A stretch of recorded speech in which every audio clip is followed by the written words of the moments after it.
என் ஸ்டைலில் பண்ணியிருக்கேன். நீங்கள் எப்படி இருக்குன்னு பாருங்கள். இந்த கடலையை நல்லா ராத்திரி ஊற வச்சுட்டு நல்லா அலம்பிட்டு ஊற வச்சுருங்க. அதுக்கப்புறமா நெக்ஸ்ட் டே மார்னிங் திருப்பி அலம்பிட்டு குக்கரில் போட்டு வேக வச்சிடணும்.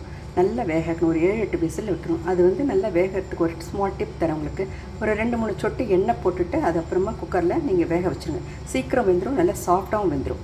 3வது அதுக்கப்புறமா நம்ம என்ன பண்ணோம்னா, இந்த கடாயில் எண்ணெய் போட்டு கடுகு கொஞ்சம் சீரகம் போட்டு பச்சை மிளகா ஒரு காஞ்ச மிளகா கருவேப்பிலெல்லாம் போட்டு தாளிச்சிட்டு அதுக்கப்புறமா வெங்காயம் பொடியை நறுக்கி அதில் போட்டுடுங்க. அப்புறம் இஞ்சி பூண்டு பேஸ்ட்டு போட்டு நல்லா வதக்கிடுங்க.